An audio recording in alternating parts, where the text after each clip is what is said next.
Private Donald Eldon PeCoy, United States Army, Korea, the Forgotten War. I interviewed Don with a number of other veterans in Algona, Iowa. My only trip to Iowa, it was August the 9th, 2007. Actually, I traveled from there to Clear Lake, Iowa, and then to Mason City, Iowa, to where Buddy Holly crashed February 3rd, 1959. That was a memorable trip for me to Iowa, but I'm a Buddy Holly fan. But Don was just a great interview, just a wonderful man, one of my Korean War veterans, featured in my film, Korea, the Forgotten War. It's my 8th film. You can find it on my website. But folks, it's just been a blessing over the years interviewing all these veterans. And the Korean War, I think, is the one war that's really been forgotten in history. And we need to remember and honor these men, just like we do with World War II and Vietnam. But Don was just a great interview. He actually enlisted in the National Guard in the late 40s, and then got out and went full-time into the Army and found himself in Korea in 1950 as a truck driver. He was with the 2nd Infantry Division, infamous 2nd Infantry Division in Korea. Second to none is their motto. I love that. Indianhead. I'll have a patch in the picture of Don, but just a great outfit in Korea. So, but like I said, Don was a truck driver. He drove a transportation truck, and that's what he did as an MOS in the Army, and tells great stories. Now you may think he's driving trucks. He's in the line of fire, folks. He's in the battles. He tells the story 1950, 1951 in Korea, the cold, and what he experienced as a young man. But we lost Don in 2011, just 3 or 4 years after I interviewed him. But his story lives on, and we're going to honor him today. I want to thank Brandon Glidden. Brandon has been a great sponsor of my stories from Korea. Brandon, another home run here with Don. I thank you for stepping forward and helping to continue to sponsor these stories from Korea, Brandon. You're a good friend. You've been a good friend to this work, and I thank you for your service to our country in the United States Army, and to our country that you serve. Brandon, thank you. I really appreciate you, and hope we can continue working together. God bless you. Folks, I would encourage you to step forward. There's a lot of needs in this work. This is a work ministry, whatever you want to call it, but there's a lot going on behind the scenes. Still would like to raise some more funds for the school programs. I mentioned that a while back, and a few of you responded to that, but I want to go back into our schools again like I did, and start sharing this story again with our local veterans. If you'd like to become a part of that, you can donate to my work. There's information on my website, larrycapeto.com, and in the comments section of all my videos. And if you'd like to sponsor a story like Brandon has, there's always information in the video description. So, but God bless you. Thank you for watching, listening, sharing these stories, folks. Subscribing to this channel, almost 64,000 subscribers now. And I wish we had 64 million, but maybe in time. But I thank my God I can serve Him and my country through the lens of my camera. And I'm going to continue on as long as He gives me breath. So God bless you, like I said, and let's honor Don PeCoy right now.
Uh,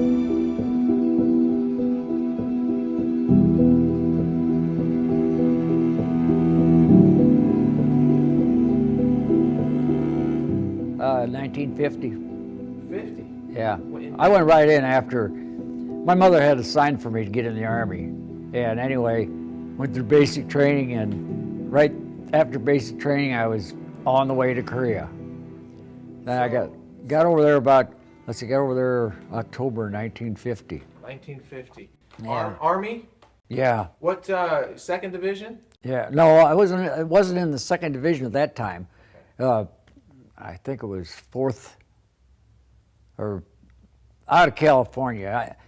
When I got to Korea, they put me in the 2nd Division. Mm-hmm. That's when my orders went to 2nd Division. That's when I went up north. Okay. And what was your rank at that time? Private. And what was your MOS? What was your job? Truck driver. Truck driver, yeah. Okay. See, that's why I went over there at MOS as a truck driver. Did you enlist, or No, I enlisted. Yeah. So you wanted to serve your country, or what were you doing? Well, start with I was in the National Guard, mm-hmm. All right?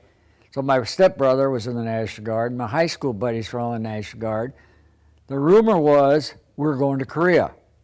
Anyway, I got out of the National Guard, joined the regular Army, because I didn't want to go to Korea with that whole outfit because of the fact that I'd come home maybe and have to tell Mom or, why their son got killed and I didn't. So I enlisted, and I went to Korea. They went to Germany. But anyhow, and then, like I say, I enlisted in the Army, and I went to Korea after basic training, and then we got over there, and we ended up, it was right when the big push was coming down from China. Mm-hmm. And we ended up going to Incheon with, let's see, I had a buddy in basic training that went through all basic training with me. He's from Stillwater, Minnesota. He couldn't hear, but he got by. And he was about my age, 19, maybe 20. But anyway, we ended up going to Incheon, and they took from A to M off the boat. And then from on down, we went around to Busan. Mm-hmm. Well, we sat down in Busan for maybe a day or two.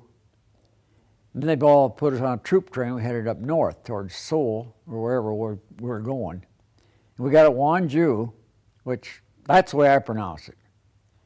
And there was an old schoolhouse. And that's the first time I got under fire. They started firing. Well, then we went on to, the next day, then they put me up in line company. I can't remember what line company it was, but I was considered a doggy, infantry soldier, gunman, or rifleman, whatever you're going to call me. Well, anyway, when I got up there, I was in the line company, and I was in the line company for about 1 month fighting, and I don't know. Anyhow, it ended up, somehow or another, this officer came down to where we bivouacked one time, and after I was in the line company for a while, and he said he needed truck drivers. Well, of course, my MOS was a truck driver. I don't know why he could have checked, Well, I volunteered. So that's when I got into the transportation department. I was driving 2.5 ton truck. Uh-huh. Well, anyway, that went on for a while. I was hauling troops and ammunition. Well, then we come out of, and then it was in May of 51. Maybe it was 51. Let's see, I ran the deuce and a half for a while, and I lost that some reason. But then we ended up this Korean truck, and they made me maintenance man. Okay. And I'm trying to think, I don't know, the word, I call it the May Massacre. I don't know what the historians call it, but there's a big communist push down, towards the south. And I happened to be driving the truck at that time. Anyhow, I think about this, I hate to hit a dog on a road even. But we come down, we're heading back south, Busan bound. We had Chinese laying all over the road, and we had to drive over them. Oh, God, it made me sick. Well, anyhow, we got down to this bridge, and I had a 50 caliber machine gun mounted on top of my deuce and a half. And I had a master sergeant with me. Well, the communists were on the other side of the bridge. They had got around and got ahead of us on the other side of the bridge. And I remember this officer or this sergeant, I wanted him to get on that 50 caliber machine gun and start shooting so we get across. He just turned, I don't know how to run one, how to shoot one. Well, God, I said, all you got to do is pull the trigger. And I had bullet holes in my windshields, But finally, somehow or another, we got across the bridge. Yeah. And then we got on for a while. I had a bunch of troops in the back end. That's that movement. We were getting pushed clear back, Well, anyhow, we got back a ways, and let's see, then I think my truck got blown up or something. It quit running, and they junked it, or whatever. I don't know what happened to it. But anyhow, we ended up this Korean truck, and my outfit made me maintenance for this Korean truck. I had air compressor and tires and paint and all that kind of stuff, Well, anyhow, that lasted, I think I had it maybe a couple months, and this Captain Valentine came in, and he was looking for a liaison driver. Well, anyhow, this liaison, I didn't know what that meant, liaison driver, So I ended up volunteering. Oh, he's a real nice guy. He's a really nice guy. And that's where I got this Jeep. We had this Jeep, which you on camera, there it is. That's my Jeep. And he and I, we would go ahead, or not really go ahead too far, but we'd try and find a place to bivouac for the company, headquarters company. Yeah, see, headquarters company is always behind the line companies. And we'd go ahead and try to find a place to bivouac. Now, you aren't going to believe this, but we went up, we were out liaison and driving around, and Captain Valentine says, let's go up this pass and see what's up there, Well, of course, So we went up there, and we got up there, and there were Koreans. They had their big house, they had their fence all around, and everything, and they seen us drive up there, and they come running out. We didn't know whether they could have been communists or South Koreans or what. But believe it or not, they did not know there was a war going on. All they told us was that there were these planes flying over all the time, these airplanes flying over, They didn't know, and we couldn't speak Korean, and we tried to tell them that there was a war going on. It didn't seem to bother them too much, But anyhow, from then on, Well, let me go back a little bit now. When you first came to Korea, you talked about Incheon, Busan. Did you go up to the Chosin Reservoir? I don't know whether I got that far or not. I think if that's above the 38th parallel, I did. Well, the Marines were up there in November, December. The Army was overrun just before that, the 4th Division. Okay. So that was 1950. Yeah. Late 1950. Tell me about any of the combat. Now, you mentioned the Chinese making their push down. Tell me about the Chinese. Tell me about any combat that you had personally. Maybe the first few months you were in Korea, or the first time you encountered the enemy. Where were you and what happened? Well, the first I was in combat was at the Swanju, this schoolhouse, and then I didn't know who I was shooting at, but I had this M1 and was firing. I can't tell you how many I shot. I don't know. And anyhow, we ended up getting the main thing is that I don't know. All I know is a lot of Chinese out there, and at night, you can't see. And we started pushing. I think we started pushing back. Oh, anyway, I remember all of a sudden, this is that big push that China or North Korea put on us. See, that's when we really got involved in, I don't know,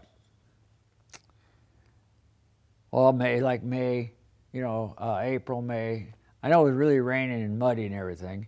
And I remember at first there was some, what do you call them, anti-aircraft half tracks, which I remember belonged to a colored outfit, Nickel Tray 503. And I remember them heading south. Well, we were trying to head south too, and the road was just full of traffic. These guys were trying to pass us. We were trying to get out of there. And it must have been but what I've read, they don't call that the May Massacre. I think they call it Hoingsong Massacre. I mean, maybe you've heard some Korean veterans say this. But anyway, we came down, and the first combat, you wanted to ask, the first time I seen it was like at Wonju.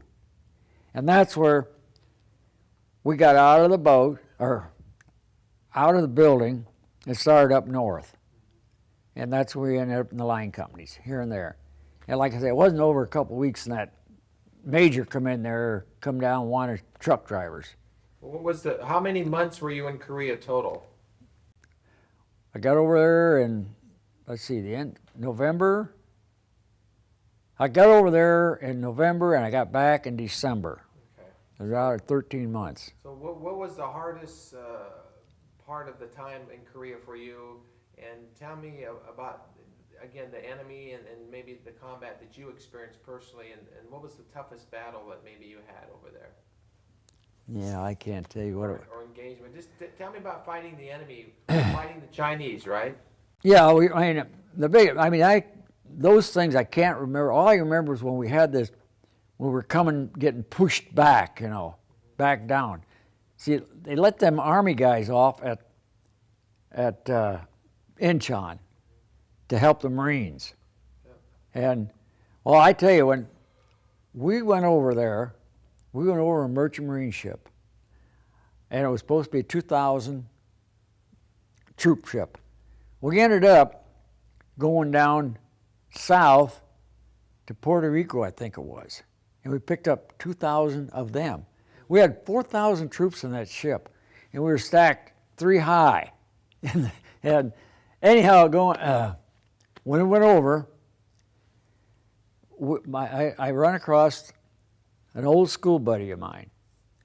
He wasn't a buddy, he was a teacher.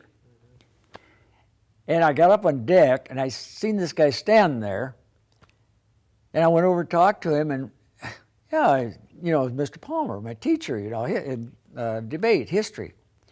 Well, anyway, he taught me to play canasta. This is good things I remember, And we found a corner on the ship where we played canasta almost all the way over.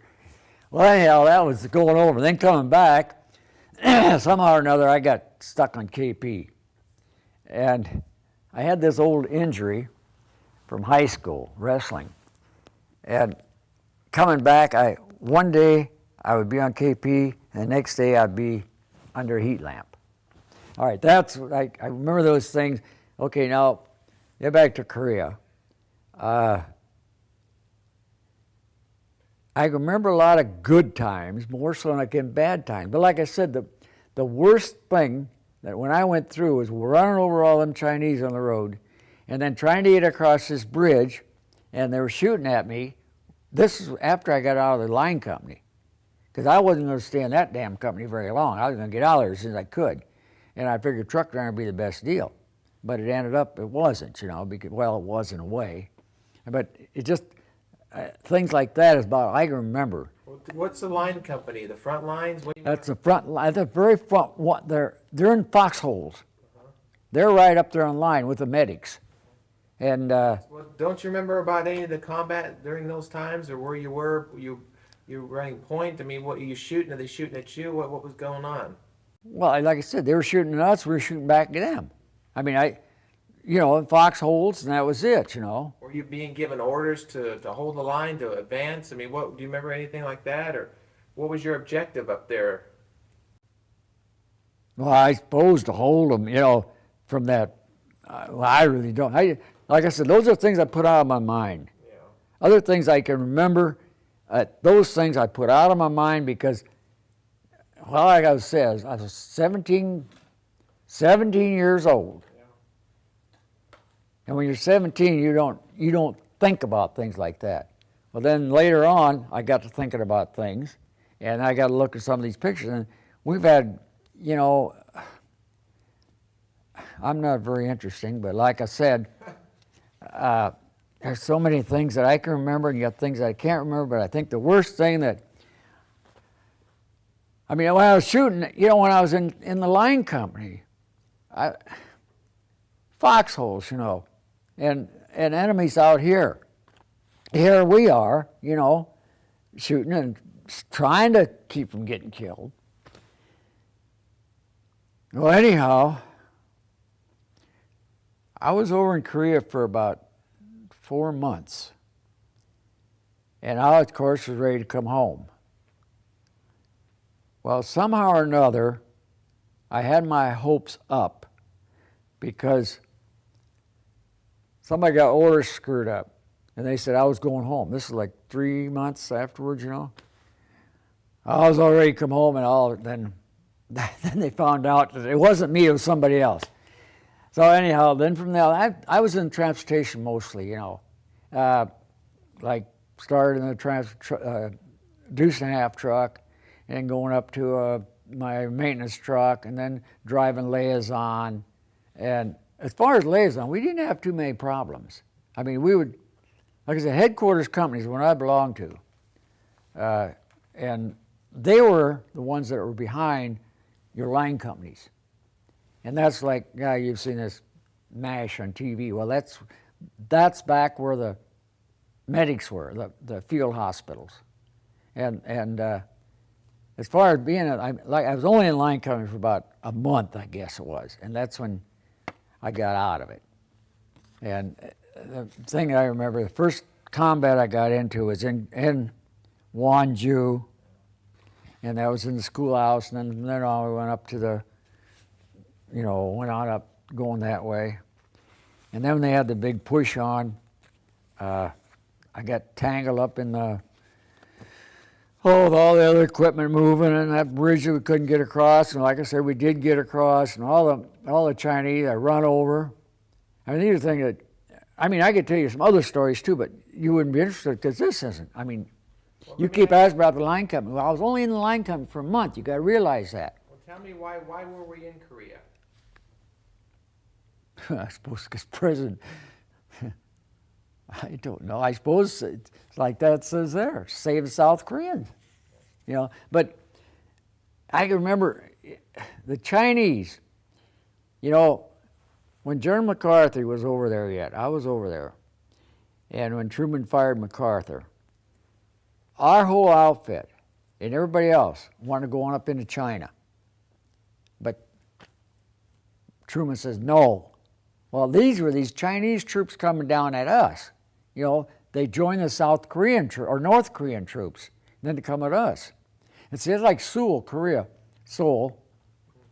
I was through there, but just brief time, you know, and it just, I don't know. It's hard to read. Oh, I like so many years I haven't talked about it, you know. And what division are you with? 2nd Division, I Corps, 138th Infantry, 38th Infantry. Well, it'd be I Corps, headquarters, 38th Infantry, 2nd Division. And your MOS is truck driver? Was a truck driver. As sergeant or? Well, I made sergeant when I come back from the States. Okay. See, when I come back from the States, or come back to the States, I went to Camp Stoneman, and then I went to Camp McCoy, and then I went to Camp Haven. Well, anyway, I was driving a big dump truck at Camp Haven, Wisconsin, which was just outside of Sheboygan, Wisconsin. And I fell asleep or something. I hit the back end of another dump truck, smashed the front end up of mine. Well, anyhow, the company commander found out that that I had typing abilities, like 90 words a minute. So he put me in as company clerk. So anyhow, this is how I got my rating. And then when I got ready to get discharged, I was in personnel, and this warrant officer said, well, why don't you re-enlist? I'll make you sergeant first class. Well, my father-in-law says, I was married then. And he says, it takes a better man on the outside than it would be in the Army. So we got out. But otherwise, I would have been sergeant clerk. But I was only sergeant as the company clerk. I made it. Tell me about did you lose any friends wounded or killed in Korea, or do you remember? I don't. This Russell Miller, my buddy from Stillwater, I've been up there twice. I've tried to get in contact with him. I don't know what happened to him. I mean, maybe when he got off at Incheon, he might have got killed. How about in Korea during combat? I mean, when you're up in the line or whenever, were you able to help any of the wounded? Do you remember evacuating the wounded or anything like that? Or no, I never got involved in that. what about the Chinese? What kind of soldier were they? What kind of weapons? They were all right. They walk over top of each other. I mean, they're so, I think they were so brainwashed. I guess that's what you call it. I don't know, but I think that's what you call it. Because you could shoot down a line of them, and there'd be another line right behind them. And there were bells, they'd start bells and bugles, all this before they'd start to push. Well, you knew they were coming. And so you're lined up here in your foxholes, And let's see, let's see. All I had was my M1 rifle until I got that deuce and a half truck. And then I had that 50 caliber machine gun mounted on it. And then when I got into driving for the liaison officer, I had a carbine. So tell me now, the Chinese, you shoot at them, there's another row coming? Oh, yeah. Nighttime, daytime attacks, or what? Mostly nighttime. So they're blowing a bugle? Does that intimidate you? What does that do to you? I don't know. Like I said, you got to talk to somebody a little older than I was over there, because I was like a young kid. I was high school. I mean, my mind was, I'm going to get killed, or my buddy, or after I got a little older, after I was over there for a while, then I started, realizing things. But I was a scared kid when I went over there. Jeez, 17 years old, go on 18, God. But anyhow, like I'm telling you, there's so many things that I can't remember, but there's so many things that I do remember. Well, you're doing okay. Tell me about being young. I mean, you're over there. Do you feel invincible, like nothing can happen to you? I mean, no. Yeah. I just scared. That's all. Well, the main thing was I wanted to get away from my kids that the National Guard troops that were supposed to be coming over, or like I said, they went to Germany. I went to Korea, and we didn't waste any time. Just that quick, we took our basic training, and I had 2 weeks furlough at home, and I went back to Camp Stoneman, and out I went, right across. I had, 2 months, about 60 days training, So first time you got shot at, what does it feel like to be shot at? And what kind of weapons are they firing at you? I couldn't see, it was dark. I mean, it was dark when they started firing at us. And I didn't know what was going on. Yeah. I didn't know what was going on. Yeah. Oh no, they didn't have them kind of weapons. Not in Korea. I mean, you're talking Vietnam now. That's when these AK-7s, whatever you're talking about, AK-47. That came later. All we had over there was M1s, carbines, machine guns. How about the enemy? What were they firing? Do you know? I don't know. I couldn't tell you, because, well, if I see them dead, you're moving back so fast, and then you're supposed to hold the line. Well, then here they come again at you, and I don't know. My mind went blank. All I was thinking about was saving my hide. I'm going to get out of there if I can, So then I was running back with the rest of them. But Did they overrun you at times? oh yeah, that's what happened. See, that's what happened. This big push. It was a spring push, is what it was. And I wasn't in the line company at that time. I was in the transportation department. I was driving my truck around, with the hauling troops. And like I say, all I remember about the line company is I got up there. First time I got shot on was at Wanju, and I didn't know what was going on. I didn't. They said we're under attack. We're in this building, firing out the windows or whatever. You couldn't see what was out there at night. Anyway, you're firing at things out there you didn't know what you're firing at.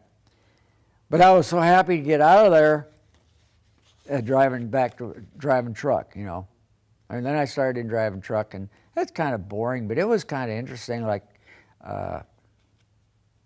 you're always on the move. I remember we were always short vehicles.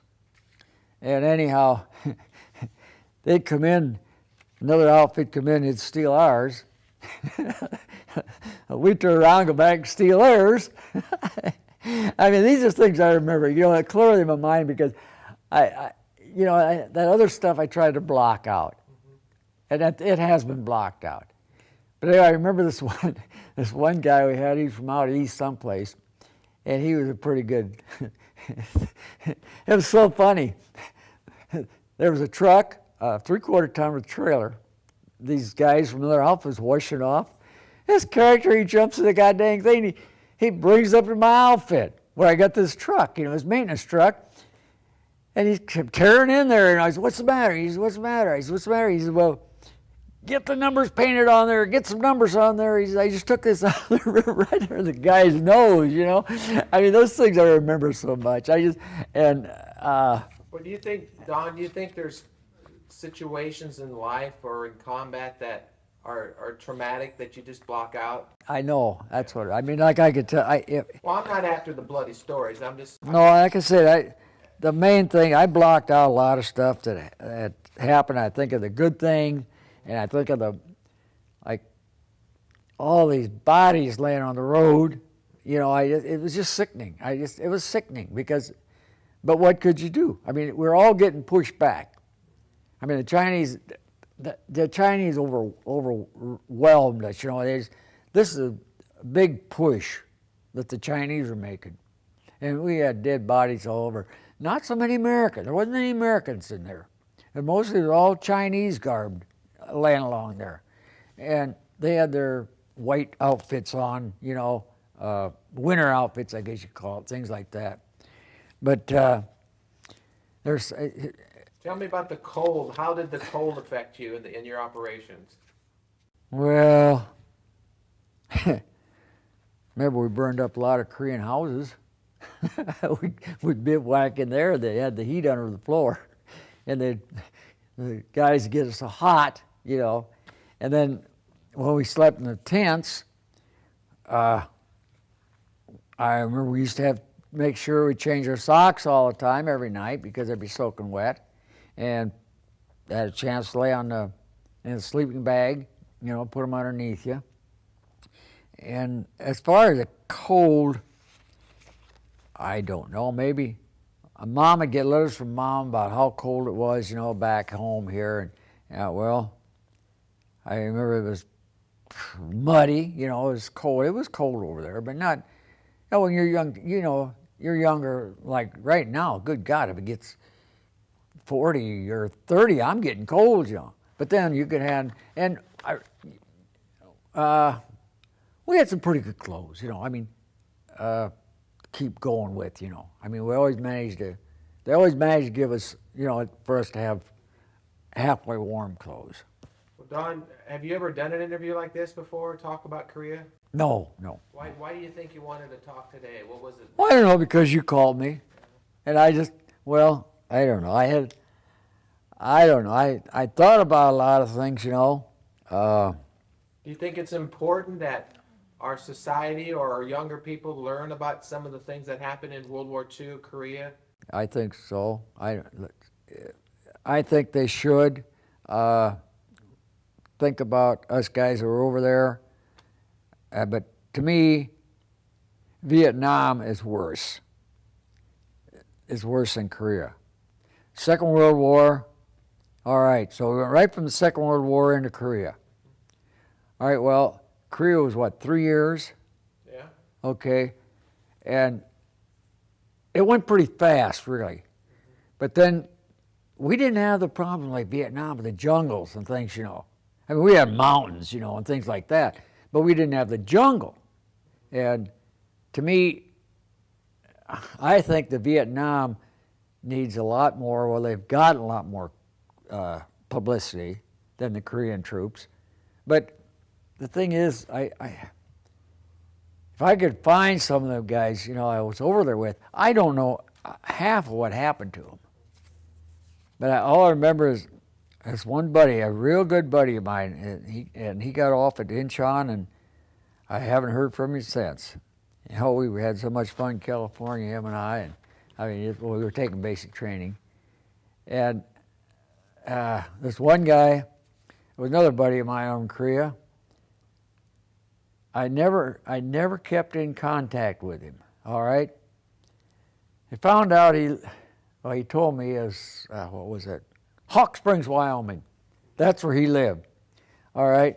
So about 10 years ago, my wife was we were out in Colorado, Wyoming, with a motorhome, and we thought we'd stop Hawk Springs, Wyoming, and look him up, see if he remembered me, if I remembered him.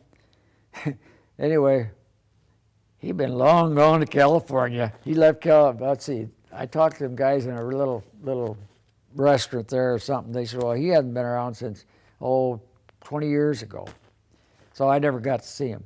But he was one of them that I remember. And Captain Valentine, I don't know whatever happened to him, but he's one heck of a swell Joe. He was another one over in Korea. He was the one I was driving for. Mm-hmm. But he's a good guy. Mark and Russell Miller,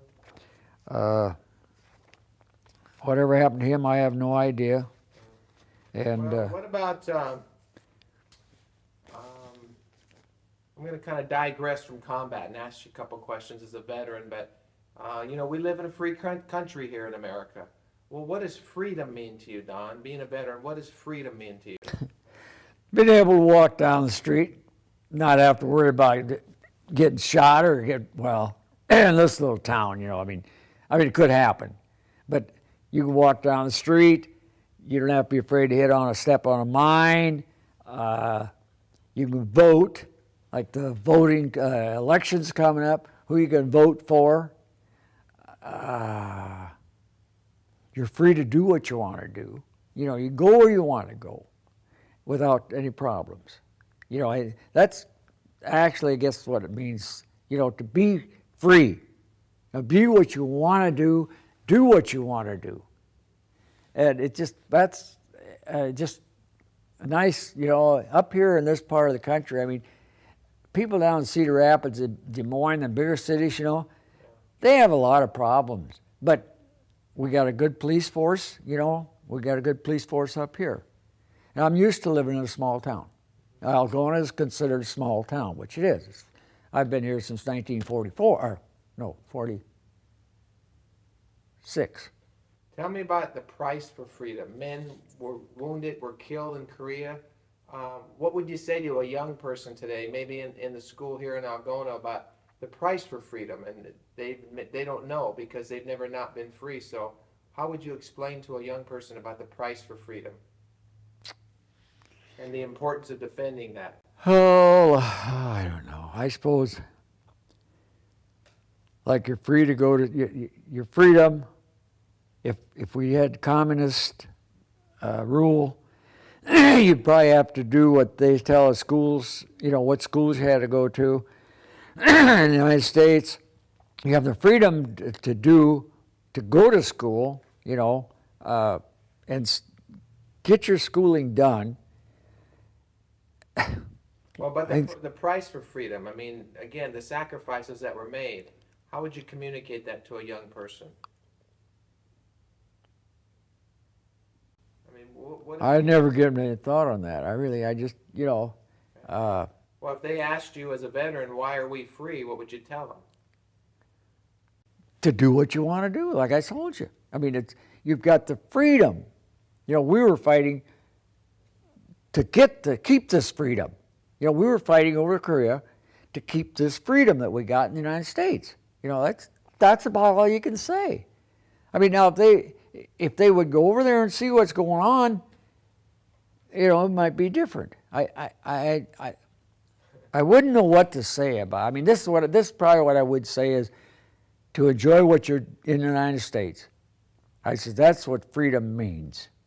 It means you can do what you want to do, be what you want to be, or go where you want to go. And that's freedom. Where overseas, you don't have that really. What does the American flag mean and represent to you as a veteran? American flag, huh? It means freedom. And every time I hear the Star Spangled Banner, I get wishy, you know. But it's still a beautiful song, you know, and the flag up there is flying. I got one in my place. It flies day and night. I got lights up there, you know, so you can see it at night. And it's the price that I was in Korea and that I got freedom. I'm free. And I fly my flag because I love it, American flag. I mean, I've got it because I love it, and I about every so often I gotta get a new one because it just gets tacky, you know. So then I take it down and get a new one. But I love to see the flag flying. That's like these great big flags, you know. Like Spencer Fair they were the first ones that had this great big huge flag. Anyway, now I see some other places like motels and things have got these big flags, you know, and they're really, it's beautiful to see flying. I mean, it's beautiful. I love it, and what more can I say? I mean, That's good. Are you proud that you're a Korea War veteran? Yeah, I am. I mean, I don't know. I'm glad I got back alive. I mean, I could have been gone too, you know. And I know my mother was happy, and my wife, she was my girlfriend when I went over, and I know she was glad to see me when I got home, you know. I was still alive, and like I said, I would do it again. I think probably I'd go back again, but not as a young kid. I mean, it's just, I don't know. I just, when you're so young, you know, these things, they just, you know, there are other things that you could be doing, you know, in the United States, you know. I mean, you're still getting out of high school, you know. See, I never finished high school. I finally got, I had 4 credits to go. So when I got back from Korea, I was to get that high school diploma, because they always said you got to have a high school diploma, you know. Okay, well, I had good work. I was working, you know. So I got to where I was down 2 credits to get my high school diploma. Well, anyway, here was it 2004. Mr. Pryor or Mr.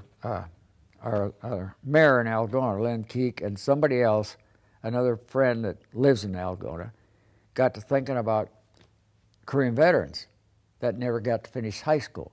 Well, they decided that maybe we could arrange to get their diploma. So I graduated class of 2004. But there was 4 of us. This one other friend of mine that was over there when I was over there, he used to come back here every summer on him and another buddy riding their motorcycles, and he used to stop and we'd, you know, talk, visit. But I was really happy when I got that diploma, because I had tried to get it, you know. But see, that's what happened. I left high school to join the Army, to get away from my stepbrother, and my high school kids, you know, high school classmates, to get out away from them going to Korea and And like I said, they went to Germany, I went to Korea. But it was kind of weird, you know. Like I said, I'm glad I was in Korea. I mean, I'm glad I found out what it was like over there after I learned about it, you know. More things, how the people lived over there, or rice paddies. What do you think our country, Don, should remember about Korea? What to remember about Korea? I suppose that we lost a lot of guys over there, and that they were over there to help keep us from a communist world and help them people out. Like I said, this medal right here, it really made me happy when, you know, them 40 years, 50 years later, you know, and then these kids remember me. So, you know, they weren't even born then. I mean, they're still in high school kids. They were just little kids, you know. But I was so happy with that. It was really nice. How old are you now, did you say? I'm 75. Okay. I never thought I'd live that long, but I am. And I'm still driving school bus. I retired when I was 63, started driving school bus. Well, I'm going to ask you to do one more thing, and then I want to scan those pictures, okay? But at the end of my interviews, I ask the veterans to give me a salute into the camera. Can you do that from where you're seated when I tell you? Yeah, but I got a short finger. Okay. I'm not great in this, so whenever you're ready, right into the camera. Give me a salute there, Don. Great, thank you. Perfect.